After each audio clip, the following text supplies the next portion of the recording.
빚을 갚는 것도 중요합니다. 왜냐하면 이 빚은 빨리 갚으면 갚을수록 자유로워질 수 있기 때문에 그렇습니다. 보통 기독교에서는 우리 세 가지 죄를 이야기하고 있습니다. 첫째, 저적인 죄입니다. 내가 행동으로 죄를 범한 거예요. 내가 저울을 속였다. 누굴 걸 내가 몰래 가져왔다. 지은 죄입니다. 또 하나는 안에 있는 죄입니다.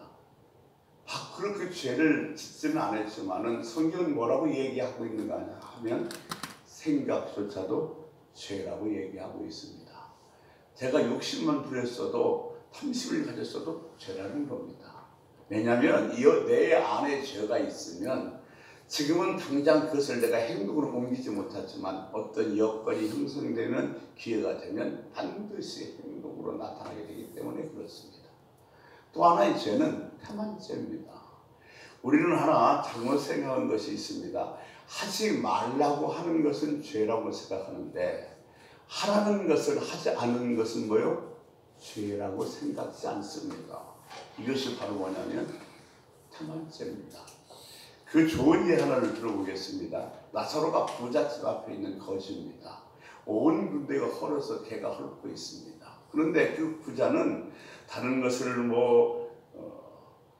탈취했거나 아니면 도둑질해서 그 부자가 된 게 아니라 정말로 열심히 일해서 부자가 됐습니다. 그런데 그 부자가 죽어서 지옥에 갔어요. 그렇다면 그 부자가 지옥에 간 죄는 뭡니까? 태만죄입니다. 자기 집 문 앞에 있었던 나사로를 돌보지 않았던 태만죄 말입니다. 하나님께서는 우리를 이 땅에 보내셨습니다. 다들 그렇게 알고 살아갑니다. 믿는 사람들. 그런데 정말 중요한 것은 하나님이 나를 이 땅에 보내셨는데 왜 보내셨는가를 잊고 삽니다. 하나님은 나를 이 땅에 보내셨을 때는 반드시 보내신 목적이 있습니다. 우리는 하나님의 선물로 이 땅에 보내준 줄로 믿습니다. 그러므로 나는 누군가의 진지한 삶의 선물이 된 삶을 살아야 합니다. 그러니까 내가 이 땅에 하나님의 선물로 보냄을 받았는데 그 선물된 삶을 살지 않으면 시간을 낭비하는 것과 같습니다. 이게 시간을 허비하는 죄라는 거죠. 사실 우리 죄를 용서하여 주옵시고 이 죄는 어떤 의미를 말해주고 있습니까?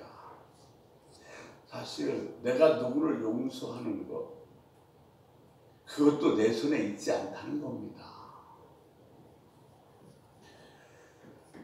내가 누구를 용서하고 싶은데 나 용서해야 돼. 이거 내가 할 수 있는 일이 아니라는 거예요. 그것도 하나님의 은혜가 있을 때 가능하다는 겁니다. 아멘. 그러니까 우리가 누구를 용서하는 것은 내가 용서해야지 이렇게 하면 자기 의가 나타난 거지만 하나님의 은혜가 흘러들어와서 하나님의 사랑이 흘러들어와서 그 용서를 그냥 자연스럽게 떠내버릴 수가 있는 겁니다. 디베르 광야에서 주님이 찾아오셨습니다. 제자들이 고기를 잡았는데 주님이 묻습니다. 얘들아 고기가 있느냐? 없습니다.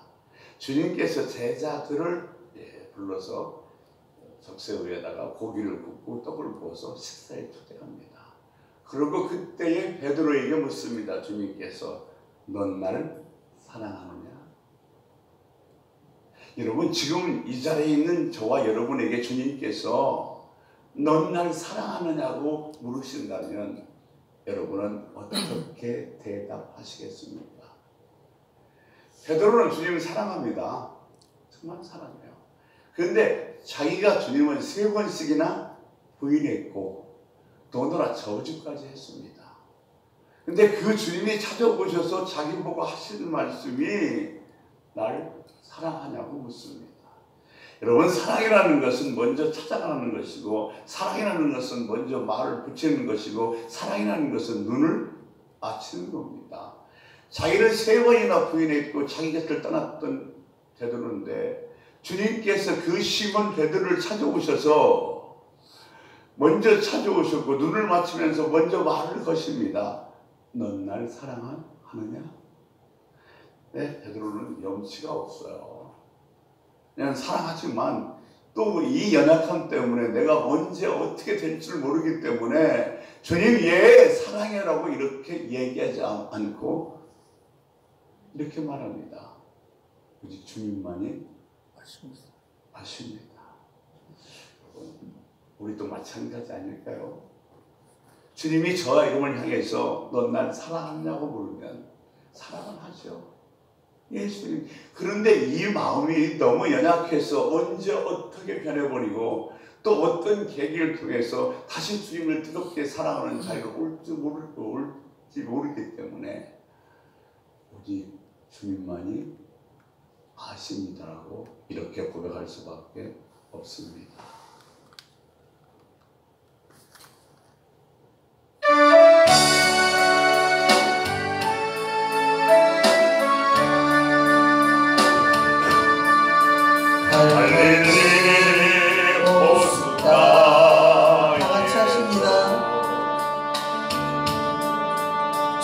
주님은 시몬에게 묻으셨네. 사랑하는 시몬아, 넌 날 사랑하느냐? 오 주님, 당신만이 아십니다.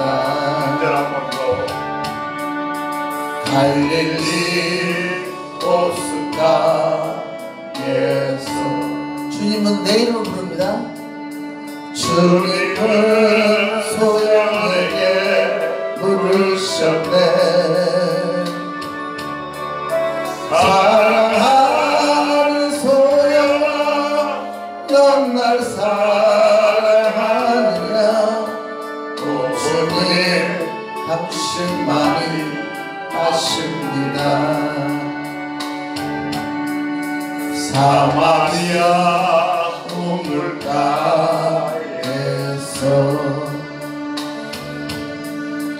주님을 여인에게 부르셨네. 사랑하는 여인아, 넌 날 사랑하느냐? 오 주님, 당신만이 아십니다. 기도하겠습니다. 주님, 말씀 드리려고 합니다. 생명수같이 우리 마음속에 흘러들어와서 영육간에 한없은 이 갈급함을 채워 주시옵소서. 은혜가 응답을 깨달음을 주시려고 오늘 우리를 불러주셨사오니 아버지, 오늘도 전해지는 말씀을 가지고 뭔가를 깨닫고 뭔가를 느끼고 돌아가게 하여 주옵시고 아멘. 한 영혼도 거저 보내주시지 마시옵소서. 세상은 힘들고 어렵고 복잡하고 답답하기 짝이 없습니다. 이런 세상을 살아갈 때 있어서 우리의 힘은 오직 주님의 말씀이어야만 합니다. 아멘. 주님, 오늘도 주시는 말씀으로 한 주간도 우리의 영적 육적 힘이 돼서 승리한 삶을 살게 도와주시옵시고 아멘. 한 주간 시들었던 우리의 영육이 다시 소생하여 주님의 놀라운 기쁨과 은혜를 맛보는 시간이 되기를 원합니다. 아멘. 주님, 그런 시간 되게 하여 주옵시고 오늘도 말씀을 듣는데 방해하는 어둠의 세력은 예수의 이름으로 묶어 주옵시고 오직 성령님의 교통함만 있게 하여 주시옵소서. 아멘. 감사하며 예수 그리스도 이름으로 기도 올리옵나이다. 아멘. 자, 여러분, 오늘 주제는 대단히 불편하고 어렵습니다. 말씀을 전하는 저도 좀 곤욕스럽고 당황스러운 그런 주제임에 틀림없기 때문에 참 쉬운 주제는 아니라고 생각합니다. 도대체 용서가 무엇이며 어디까지가 용서인 것인지 오늘 이 용서의 문제를 주기도문을 통해서 좀 더 풀어가 보도록 하겠습니다. 이 문제는 누구도 비켜갈 수 없습니다. 우리의 삶을 살아가면서 이 용서란 문제는 어느 누구도 비껴갈 수 없는 문제입니다. 그러면 일용할 양식이 우리 삶의 존재에 꼭 필요했던 것처럼 이 용서의 문제도 우리가 살아가는 데 있어서는 절대적으로 필요한 요소이기 때문에 그렇습니다. 이 용서라는 책이 상당히 많이 있어요. 영화도 있습니다. 외국 영화도 있고 한국 영화도 있습니다. 그런데 한국 영화 중에서 미량이라는 영화가 있습니다. 이것은 전도연이라는 배우가 주연을 했는데 남편이 죽습니다. 근데 남편은 그렇게 가정적으로 성실했던 남편은 아닙니다. 근데 아주 뭐 자기 어떤 그 고집이 있어 그런지 아들을 데리고 자기 남편의 남편의 고향인 밀양으로 내려갑니다. 근데 그 밀양에 내려가서 더 큰 어려움을 당합니다. 자기 아들이 유괴가 됐고 유괴돼서 살아야 됩니다. 방황하며 힘들어하는데 여러 사람이 거제도 있고 그래서 그가 예수를 믿게 됐습니다. 예수를 믿게 된 그가 어느 날 자기 마음속에 자기 아들을 유괴했던 그 유괴범을 용서해야 되겠다는 마음을 먹고 그 유괴범에 있는 교도소를 찾아갑니다. 면회를 신청하고 면회를 하고 나온 그 유괴범에게 이 전도연 스님이 이렇게 말합니다. 나는 오늘 당신을 용서하러 왔습니다. 그 말을 들었던 유괴범이 이렇게 대답합니다. 빙그레 웃으면서 난 이미 용서받았습니다. 예수를 믿어서. 그러니까 그때 이 전도연 씨가 절기를 합니다. 내가 용서하지 않았는데 누가 용서하냐. 참 예수 믿는 사람들에게 뭔가 좀 찔림을 주는 절기가 아닌가 생각해요. 예수님에게 용서를 구했다고 해서 용서받은 건 아닙니다. 반드시 상대방에게 용서를 구해야만 하는 겁니다.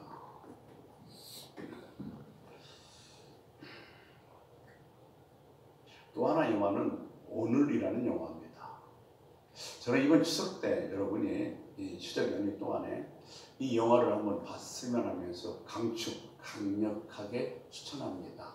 이 오늘이라는 영화는 송혜교라는 배우가 주연을 했습니다. 그런데 이 영화에서는 어떤 것을 얘기하고 있냐면 대책 없는 용서가 가해자나 피해자를 얼마나 피폐하게 만드는지를 아주 자세히 설명해 주고 있는 영화가 오늘이라는 영화입니다. 이 영화는 이미 조경이 됐지만 아마 이제 인터넷 실험을 찾아서 보면 충분히 찾아볼 수 있을 것이에요. 한번 쉬는 기간 이어하나 보시면 많은 도움과 은혜가 되지 않을까 생각합니다. 자, 오늘 이제 앞서서 이런 얘기 먼저 한번 생각해 보도록 하겠습니다. 이렇게 얘기해요. 뭐라고 얘기하냐면 주님이 너희가 사람의 잘못을 용서하면 하늘 아버지께서도 너희의 잘못을 용서하느니라. 자, 보십시오. 너희가 사람의 잘못을 용서하면 하늘 아버지도 너희의 잘못을 용서하겠다. 뭘로 돼 있어요? 조건절로 되어 있는 것처럼 보여요. 용서하면 용서하겠다. 자, 저 기본도 보면 우리가 우리의 죄를 용서하면 우리의 죄를 용서하옵시고 이것도 용서하면 용서해달라는 조건절로 되어 있어요. 그런데 사실 이것은 조건절이 아니라 이것을 원어 그대로 정말 하자면 우리가 하나님께로부터 용서받은 것처럼 우리도 그렇게 살게 했습니다면 요청이면서 선언문입니다. 그러니까 하나님께서 용서받은 것처럼 우리도 그렇게 용서하며 살겠다는 요청이고 선언문이 이렇게 조건절처럼 우리들에게 잘못 보여줄 수 있다는 사실입니다. 우리의 이 말은 우리가 죄 지은 자를 용서해야만이 하나님께서 우리 죄를 용서하게 하겠다 그런 의미가 아닙니다. 전혀 다른 의미입니다. 그런데 또 하나, 자, 너희가 사람의 잘못을 용서하면 우리가 우리 지은 죄를 잘못, 죄 다 뭐로 되어 있냐면 단수로 되어 있습니다. 그런데 사실 여기 잘못이나 죄는 단수가 아니라 복수입니다. 왜냐하면 이 죄의 잘못은 구원의 문제가 아닙니다. 구원을 받고 산 우리들이 살아가면서 연약함 때문에 수없이 실수하고 저지르는 잘못들에 대한 이야기 때문에 죄가 아니라 죄들 복수입니다. 자, 그것을 우리는 염두에 두고 오늘 본문 말씀에 들어갔으면 좋겠고, 오늘 좋은 이해 하나가 있습니다.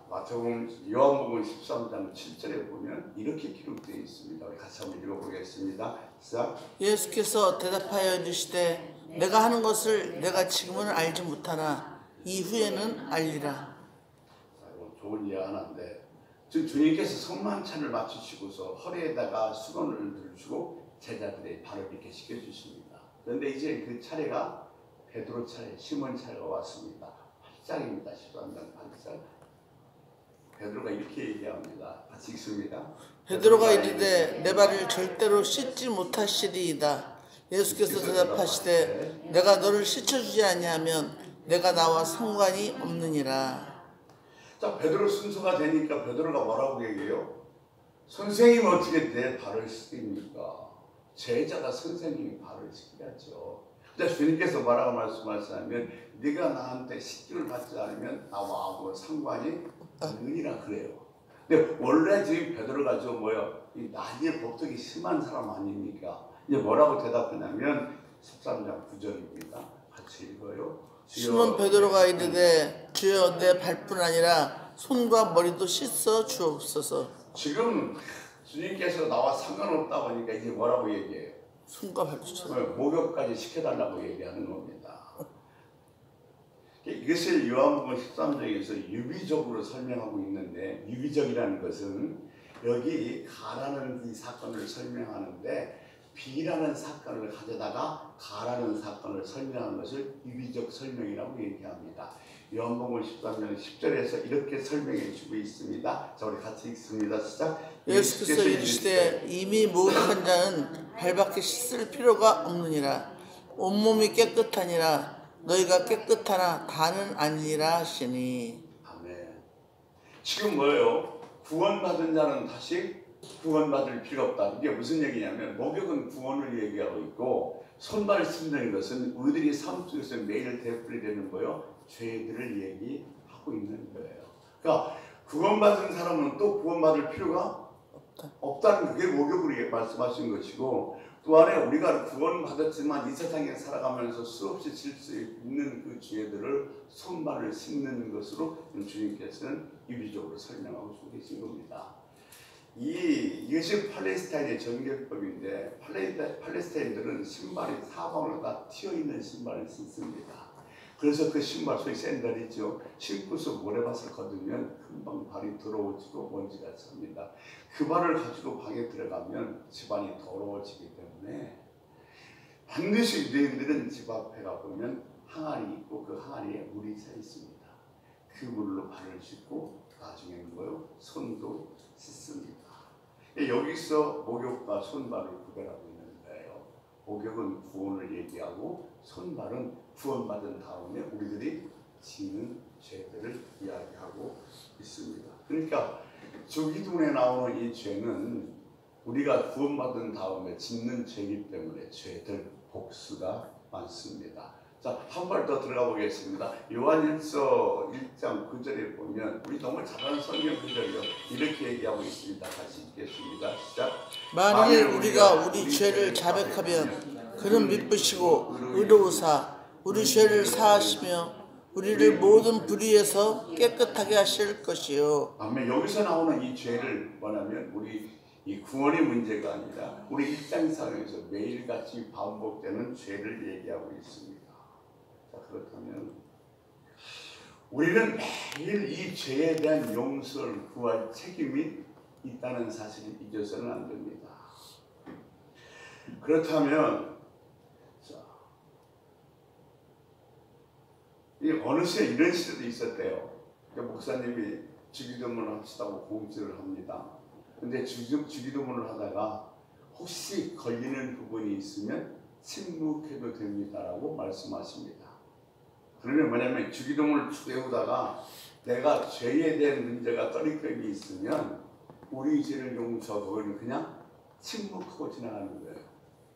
예, 그 정도로 좀 곤욕스럽고 어려운 그 문제가 바로 죄에 대한 문제임은 틀림이 없습니다. 자, 그러면 우린 좀 더 깊이를 알아보기를 원합니다. 제가 여기 마태복음 18장 1절은 띄우겠습니다만 마태복음 18장에 찾아본 말씀이 너무 많아서 나머지는 한번 찾아보도록 하겠습니다. 마태복음 18장을 펴놓으시기 바랍니다.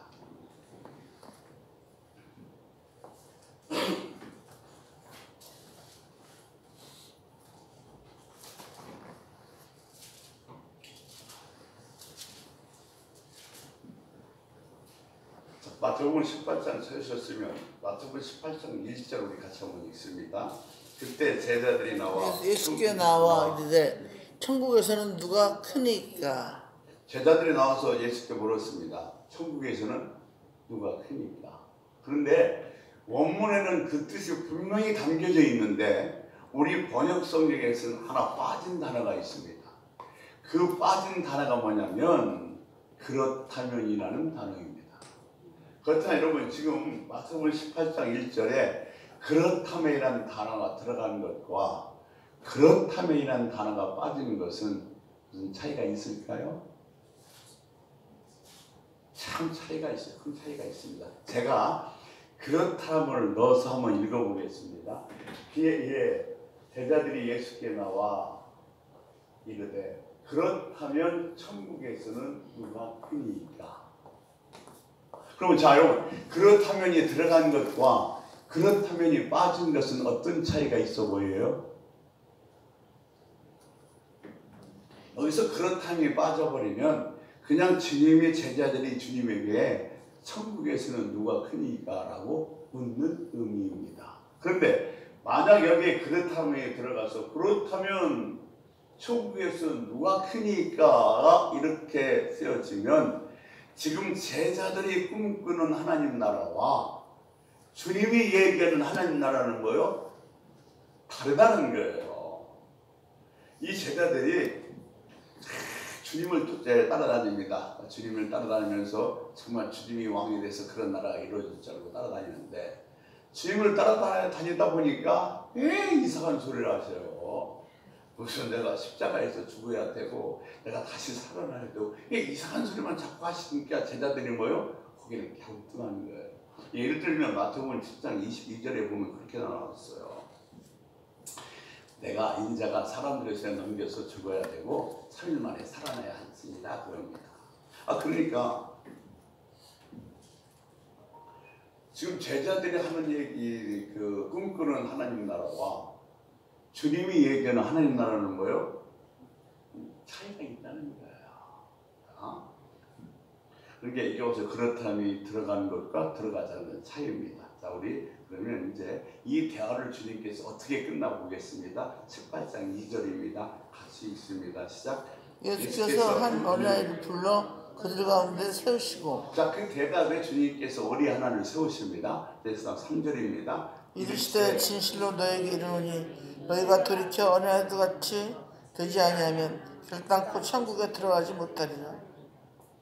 드디어 예수님께서 천국의 큰 자가 누구인가를 보여주는 설명하고 계셔요. 그런데 어떤 자가 큰 자라고 말씀하시냐면 자기를 낮추는 자가 큰 자라고 말씀하십니다. 그런데 제자들이 이해했던 그 나라는 어떤 나라이냐면 자, 나라가 있습니다. 왕이 있습니다. 백성들이 있습니다. 그 안에 뭐요? 관료들이 있습니다. 그래서 네가 정의적, 나는 좌의적, 너는 이조 판사 이런 것을 꿈꾸던 나라가 제자들이 꿈꾸던 나라였던 겁니다. 그런데 그런 나라에 대해서 주님께서 뭐라고 말씀하냐면 자기를 낮추는 자가 큰 자라고 말씀하십니다. 누구를 매개물로 삼아서? 어린아이를 매개물로 삼아서 이 어린아이처럼 자기를 낮추는 자가 큰 자라고 말씀하고 계세요. 그러면 어린아이의 특징은 세 가지가 있습니다. 첫째, 불완전합니다. 불완전한다는 것은 앞으로 수없이 성장해가며 완성해 갈 수 있는 사람이라는 뜻입니다. 두 번째, 의존적입니다. 이 자녀들 어린아이는요 부모를 의존하지 않으면 살 수 없습니다. 세 번째 어린아이는 뭐요? 순종적임을 알 수 있습니다. 그러니까 주님께서 이렇게 말씀하시고요. 주님이 꿈꾸는 나라는 이런 어린아이들의 것이라는 겁니다. 그러면 여러분 지금 아마 좀 이런 의심이 생길 거예요. 지금 오늘 주제가 용서인데 목사님 자꾸 딴 데로만 나가는 거 아니에요? 라고 생각하실지 모르겠습니다만 전반적으로 이것을 이해하고 나갈 때 그 다음에 용서에 대한 얘기가 이해가 쉽기 때문에 먼저 이것을 지금 한번 생각해 보면서 넘어갑니다. 15절입니다. 같이 읽습니다. 8장 15절. 내 형제가 죄를 범하거든 가서 너 그 사람과 상대하며 권고하라. 말을 들으면 내가 내 형제를 얻은 것이요. 16절. 말을 듣지 않거든 한두 사람을 중으로 말마다 확증하게 하라. 17절. 만일 그들의 말도 듣지 않거든 교회 말하고 교회 말도 듣지 않거든 이방인과 세례와 같이 18절입니다. 진실로 너에게 너에게 이르노니 무엇이든지 너희가 땅에서 매면 하늘에서도 매일 것이요 무엇이든지 땅에서 풀면 하늘에서도 풀리리라. 아멘. 자 보세요. 지금 이 주기도문은 주님께서 안 믿는 자가 아니라 믿는 자들에게 가르쳐준 내용입니다. 그러니까 이 믿는 자, 즉 제자들은 오늘날 우리들에게 말하면 교회 공동체라는 성격을 갖고 있습니다. 그러니까 자 오늘날도 교회 안에 보면 여러 사람, 다양한 사람들이 모여있기 때문에 실수도 불편도 또 어려움을 겪게 되어진다는 겁니다. 그런데 그때 이것을 해결하는 방법이 뭐냐면 세 가지라고 설명해 주고 있어요. 자, 첫 번째가 뭐냐면 1대1의 만남입니다. 찾아가서 자기의 잘못을 정확하게 짚어주고 뼈저리게 뉘우치게 해주는 것이 첫 번째 방법입니다. 이 송혜교 씨가 주연한 오늘이라는 영화를 보면 송혜교 남편이 고등학생들이 살해됐어요. 근데 그가 신앙을 갖다 보니까 그 자기 남편을 살해한 아이를 고등학생인데 그 아이 장례를 생각해서 용서를 했습니다. 그러면서 그 다음부터 그는 이 카메라와 마이크를 갖고 다니면서 용서의 현장을 찾아가고 용서하는 사람을 만나서 카메라도 찍고 인터뷰를 하면서 용서에 대한 다큐멘터리, 기록 영화를 남기고 다닙니다. 그런데 어느 날 이 송혜교 씨가 끔찍한 소식을 듣습니다. 자기가 장례를 위해서 용서했던 그 아이가 또다시 살인을 저질렀다는 겁니다. 그 소리를 듣고 경찰서를 찾아가서 그를 체포한 형사와 마주 앉습니다. 마주 앉으면서 형사가 하는 대사가 이 대사입니다. 에이, 대책 없는 용서는 죄악입니다. 공감하지 않으세요? 대책이 없는 용서는 죄악이라는 겁니다.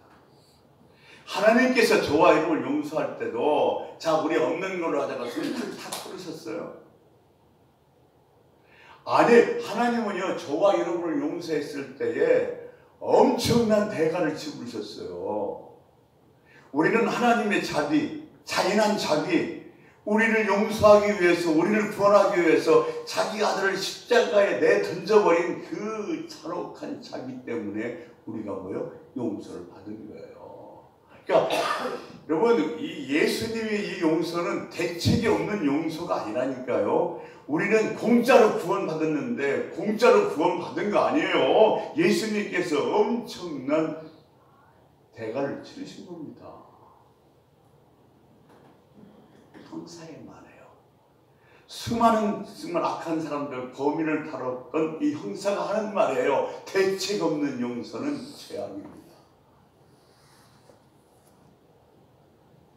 그 말에 이 송혜교 씨가 충고를 받고 그 눈빛도 그의 삶도 바뀌기 시작합니다. 내가 뭔가 잘못했구나.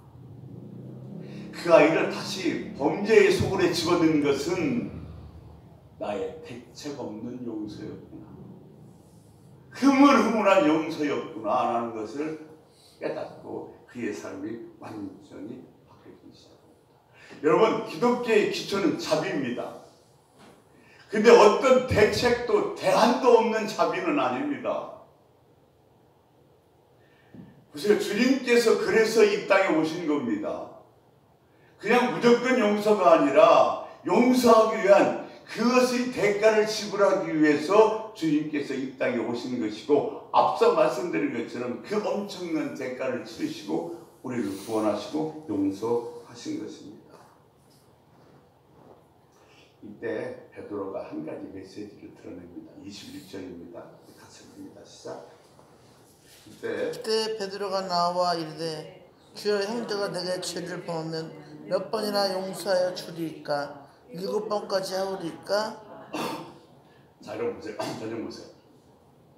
그 당시에는 삼진 아웃이라는 게 있었어요. 어떤 사람이 실수와 잘못을 한 번, 두 번, 세 번을 용서하면 뭐요? 그 사람은 의로운 사람이라고 그랬어요. 그래서 이 율법사들이나 그 바리새인들은 정말 용서하기 싫어도 내가 어떤 사람이라는 소리를 듣고 싶어서, 의로운 사람이라는 소리를 듣고 싶어서 막 억지로라도 용서를 했어요. 그러니까 이 세 번만 해도 뭐요? 의로운 자라고 하는데 베드로는 7번이면 충분하지 않겠냐는 거예요. 근데 사실은 이들이 세 번을 용서했다는 것은 자기 의가 숨겨진 의예요. 우리도 가만히 보면 누구를 용서한다 했을 때에 내 의가 숨겨진 용서가 너무 많아요.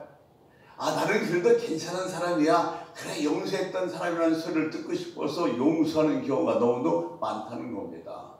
이것은 진정한 의가 아니라 자기 의를 숨겨진 용서라는 사실입니다. 그 오른이라는 영화에서 이런 대사가 나옵니다. 용서란 증오와 미움을 걷어내는 것이 아니라 그냥 가장 사이로 밀어내는 것이다. 가장 바깥자리로 밀어내는 것이라는 거예요. 중심에 있으면 늘 생각이 납니다. 그래서 나를 힘들게 어렵게 합니다. 그런데 이 여기 남아있는 이것을 저 가장 사이로 밀어내면 훨씬 생각이 안 나고 잊어버릴 수 있기 때문에 용서란 이 증오와 믿음을 걷어내는 것이 아니라 가장 자리로 밀어내는 것이다. 공감이 가는 대사가 아닌가 생각이 합니다. 근데 여기에 대해서 주님의 대답이 뭐예요? 7번씩, 7번. 예수님께서 뭐라고 하냐면 7번뿐 아니라 7번을 70번까지라도. 아멘. 여러분 이거 가능해요? 예? 쓰다가 끝나. 7번씩 70번씩 용서하는 거 가능해요? 세다가 끝나요. 그런데 지금 주님께서는 너희들이 7번씩 70번이라도 용서하라고 하시는 말씀이 아니라 너희는 할 수 없다는 말씀을 이렇게 하고 계신 겁니다. 우리가 어중간하게 살다 보니까, 세상에 살다 보니까 정말로 용서하고 싶지 않은 마음이 들 때도 있고 용서하지 못할 일들이 우리에게도 뭐요? 발생하게 되는 겁니다.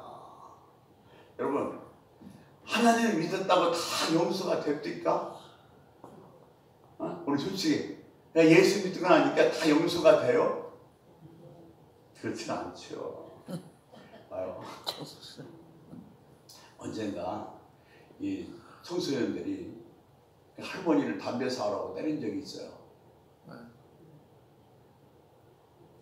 그 아이들 장례를 생각해서 용서해야지. 아니, 그 아이들한테 맞은 그분이 내 어머니라면, 내 아내라면 용서하라는 말 나오겠어요?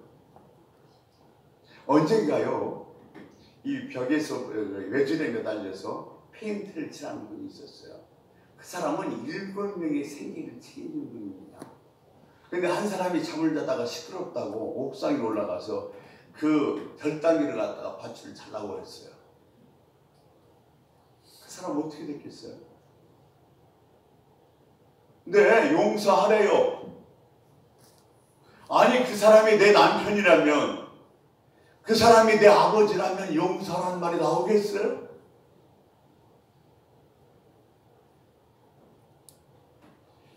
다시 또 영화 얘기 죄송한데, 오늘이라는 영화를 뭐 이렇게 얘기해요. 용서를 강요하는 것은 용서를 훔치고 용서를 도둑질하는 것이다. 용서는 제3자가 하는 것이 아니라는 거예요. 오늘날 어떻게 된 건지 제3자들이요 정말로 대책 없는 용서를 우리들에게 요구하는 그런 세대가 되어버리고 말았습니다. 용서할 수 없는 일들이 있어요. 그런데 그것을 자꾸 용서하려고만 하면 자기의 의의가 되고 율법적이 되어버리는 것이 되어져 버리고 마는 것입니다. 용서는 떠밀려 내려가야 됩니다. 은혜의 물줄기가 들어와서 주님의 사랑의 물줄기가 내 안에 들어와서 내 안에 있었던 이 증오 미움이 떠내려가는 것, 그것이 바로 뭐예요? 용서라는 겁니다. 왜 자꾸 용서하라고 그러세요? 자기가 겪은 일도 아닌데. 그러니까 그 정말 그렇게 외줄에 달렸다가 누가 그 외줄을 끊어서 떨어졌던 그분이 내 가족이라면 어떻게 함부로 용서하라는 말이 나올 수 있겠냐고요. 그리고 예수님의 은혜가 물결이 우리 안에 들어와서 떠나려 보내는 것이 용서라면 그것조차도 우리 손에 없습니다. 내가 누구를 용서하는 것도 내가 뭐 용서할 수 있어 용서하는 것이 아니라 주님의 은혜의 줄기가 사랑의 줄기가 내 안에 들어오지 않으면 우리는 도저히 할 수 없는 일인 거예요. 주님이 기가 막힌 예를 듭니다. 마태복음 18장 23절입니다. 같이 읽습니다. 그러므로 흥국은 그 종들과 결사할 어떤 임금과 같으니 24절 결사할 때에 완달란트 빚진 자 하나를 데려오매 갚을 것이 없는지라 주인이 명하여 그 몸과 아내와 자식들과 모든 소유를 다 팔아 갚게 하라 하니 그 종이 엎드려 절하며 이르되 내게 참으소서 다 갚으리다 하거늘 그 종의 주인이 불쌍히 여겨 그와 보내며 탕감하여 주었더니. 자 보세요. 종이 얼마나 빚을 졌다고 그래요? 1만 달란트. 1만 달란트는요 그 당시 평민 보통 사람도 상상도 할 수 없는 천문학적 숫자입니다. 근데 종에게는 도저히 뭐요? 어떻게 할 수 없는 금액이에요. 그래서 오늘 뭐라고 얘기하냐면 갚을 수 없는 죄라고 얘기하고 있습니다. 우리가 뭔가 일반적으로 갚을 수 없는 걸 우리는 뭐라고 얘기하면 파산이라고 얘기해요. 지금 이 종은 영적으로 육적으로 다 뭐예요? 파산 상태에 있는 겁니다. 사실 오늘날 우리들도요 전격적으로 무능하고 부패하고 그런 존재이며 의지도 없고 의도 없습니다. 25절을 보십시오. 갚을 것이 없는지라 주인이 명하여 그의 몸과 아내와 자식과 모든 소유를 팔아 갚게 하라고 했어요. 세 가지가 나와요. 자기 몸, 아내, 자식, 자기 모든 것. 이건 지금 그 종이 갖고 있는 기반이에요. 존재의 기반입니다. 존재의 기반. 그리고 이것은 저희 존재의 기반이 확장이기도 합니다. 임금이 몰랐을까요? 이 종이 1만 달란트를 갚을 수 없다는 사실을 몰랐을까요? 아니에요. 네 몸을 팔고 네 아내와 네 자식을 팔고 네 모든 걸 다 팔아서 갚으라 하는 것은 그것 갖고 갚을 수 없다는 사실을 이 주인이 임금이 몰랐던 거 아니에요. 뭐냐면 너는 갚을 수 없는 존재라는 사실을 확인시켜 준 거예요. 그런데 기가 막힌 얘기를 해요. 26절입니다. 26절 한번 보겠습니다. 그 종이 엎드려 절하며 내게 참으소서 다 갚으리이다 오늘. 여기에서 우리들의 실체가 드러납니다. 지금 이 종은 두 가지를 몰랐어요. 첫째는 뭘 몰랐냐면 내가 갚을 수 없다는 사실. 1만 달란트는 천문학적인 숫자를 종은 도저히 갚을 수가 없어요. 그런데 뭐라고 얘기해요? 내가 갚겠나이다. 우리들이 속내를 드러내는 거예요.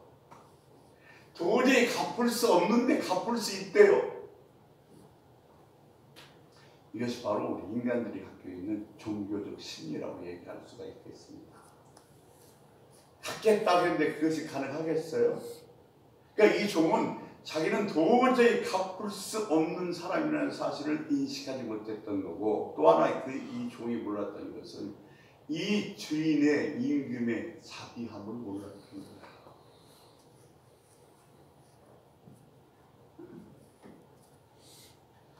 20절 우리 7절 보겠습니다. 7절. 그 종의 주인이 불쌍히 놓아보내며 그 빚을 탕감하여 주었더니. 보십시오. 왜 불쌍히 여겼습니까? 여기 임금은, 이 주인은 이 종을 왜 불쌍히 여겼어요? 첫 번째, 1만 달란트를 빚져서. 두 번째, 갚을 수 없기 때문에. 세 번째, 그 종의 실상을 보고. 몇 번째일까요?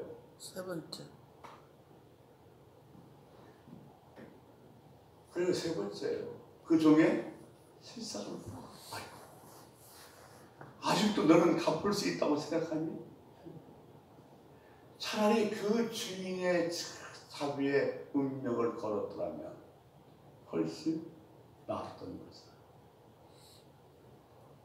그것마저도 못하고 자기가 뭐요? 갚겠다는 거예요. 이건 사실 우리들에게 주는 참 귀한 메시지예요. 일반적인 부채가 아닌 얘기하는 것은 아닙니다. 그래서 불쌍히 여겨서 탕감해 주는 거예요. 여러분, 우리는 뭐든지 할 수 있는 사람은 아닙니다. 날마다 그 죽은 임금, 그 주인 예수님의 자비에 우리의 운명을 걸어버려야 됩니다. 이것이 신앙인들의 삶의 자세인 줄로 믿습니다. 아멘.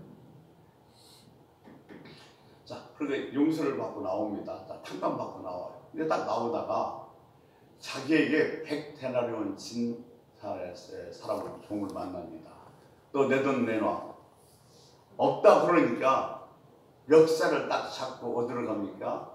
감옥 안에다 집어넣습니다. 근데 그 소식을 누가? 임금이 들었습니다.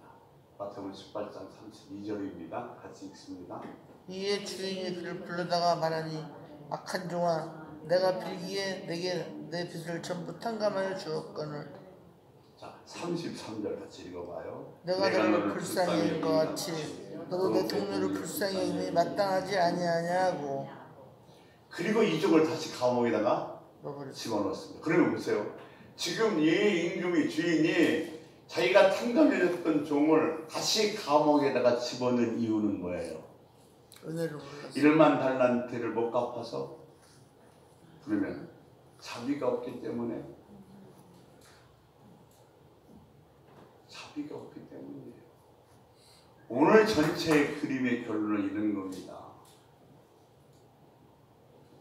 우리는 1만 달란트를 갚을 수가 없어요. 수천 명의 죄를 내가 용서했다 해도 그것은 갚을 수가 없습니다. 주님이 우리를 위해서 죽으신 그 사랑은 우리가 갚을 수가 없는 거예요. 그러니까 우리는 불쌍히 여겨서 우리 그 죄를 다 주님께서 용서했던 것처럼 우리도 뭐요? 나한테 죄를 짓거나 잘못했다 한 사람이 있으면 뭐라는 거예요? 불쌍히 여기는 마음으로 탕감해 줘야 한다는 거예요.